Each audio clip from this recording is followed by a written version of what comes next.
In this video, I'm going to show you how I recreated the PlayStation 2 startup sequence in Blender. Let's get right into it, shall we? First off, I wanted to get my camera into the correct position from the off. I rotated it so it's facing the ground. I took a screenshot of the first frame of the original PS2 startup sequence, so I could use it as a reference image throughout. I scaled it up so it fits perfectly in the camera view. Then I added cubes where there's blocks in the reference image. I then highlighted all of the blocks, changed the transform pivot point to individual origins, and rotated the blocks to match the reference image. To further match the reference, I moved the blocks up or down to fit the scale of the original and adjusted the placement of the blocks where necessary. Next, I joined all of the blocks together by pressing Ctrl and J. I then applied the scale to the object and selected one of the bottom faces on one of the blocks, pressed Shift and G, and selected normal. This will highlight all of the bottom faces. With the faces selected, I extruded the blocks towards the ground. I wanted to give the blocks a material, so I clicked on the Shading tab, pressed Ctrl Shift and T, and selected the color, roughness, and displacement maps from a texture set that I downloaded for free earlier on. I will link the site where I got these textures in the description down below. Also, the Ctrl Shift T shortcut will only work if you have Node Wrangler enabled in your preferences. Next, it is time to unwrap the blocks. So in UV editing, unwrap the model using Smart UV Project. Select the top faces and scale up. I want to desaturate the material, so I added a hue saturation value node and turned down the saturation. I also decreased the contrast using a brightness and contrast node. I turned the scale down to 0.2 on the displacement. It was finally time for me to add some light to the scene. For the lighting, I added several point lights with very high power values, around 400 to 800. Next, I added the blue smoke. I did this by adding a plane and placing it below the bright blue light. I then gave it a material. I got a smoke texture online and plugged it into the base color. I plugged the alpha into the alpha. I turned the strength of the emission to 0.4. I got a mix color node and turned the B to a dark blue value. I plugged the result of that into a new mix color node. I got a noise texture node and plugged it into the factor. I turned the color of B into a dark blue value. These are the values I set for the noise texture node. I rotated and moved the smoke and the lights until I was happy with the look. For the see-through blocks, I added a cube, put it into the correct place, and rotated and scaled it. I did that a couple more times until I had 3 cubes hovering in the air. For the material, I used a glass shader with a roughness of 0.1 and an IOR of 1.12. I wanted my scene to have more of a dreamy feel to it.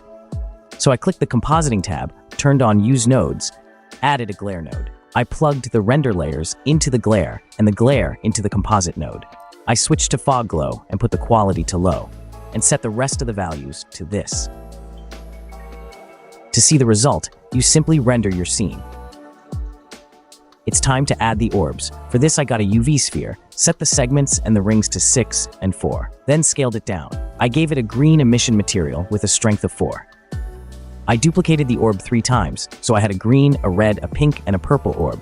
If you want to scale the orbs some more, select the orbs, change the transform pivot point to individual origins, and scale them to a preferred size. Now it's time to start animating our scene. First, I animated the orbs. I did this by turning auto keying on. Then I moved the orb to a starting position. Then I went to the last frame and moved the orb to where I want its end position to be. Then I went to one of the middle frames and moved the orb off course slightly so that it's not moving in a straight line. I then did the same thing for the rest of the orbs. I opened the graph editor and straightened out the lines as shown. This is so that the orbs don't gradually speed up at the start and gradually slow down at the end. For the glass cubes, I basically used the same concept. Using auto keying, I rotated to its starting position on frame 1, and on the final frame, I rotated 80 degrees in one direction. I did this for the other cubes too. I wanted the orbs to have a bit of a trailing light following them. So for this, I turned on motion blur and set the shutter to 4. The higher the value, the longer the trail the orb will leave. It's now time to animate the camera. Go into the camera view, select the camera, and open Object Properties. Put it to frame 0 and keyframe the Z-axis on location and on rotation. Then I moved to the 150th frame and moved the camera down around 6 meters on the Z-axis and keyframed it. I rotated it to 104 degrees on the Z-axis and keyframed that too. Then I went to the 200th frame and moved the camera down on the Z-axis about 60 meters until it's near to the ground and keyframed it, and rotated on the Z-axis to 140 degrees and keyframed it. Now in the graph editor, I selected these two dots on frame 1 and set the interpolation to linear. I then selected these two handles on frame 150 and raised the frame value so I have a smoother curve. Then on frame 200, I set the interpolation to linear and dragged the left handle to straighten out the curve.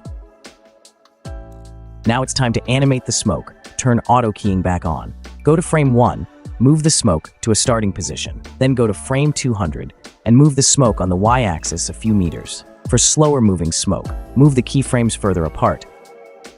Then all I had to do after rendering my animation is add the image sequence to the timeline in the video editor. Add the audio clip of the PS2 startup, and add the PlayStation logo and Sony text. I added a fade in and fade out to the Sony text, and I added a fade in to the PlayStation logo. This is the final result.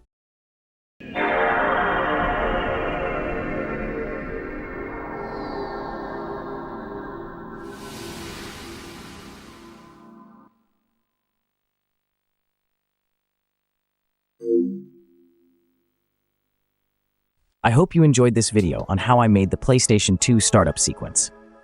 If you want to see more like this video, feel free to subscribe.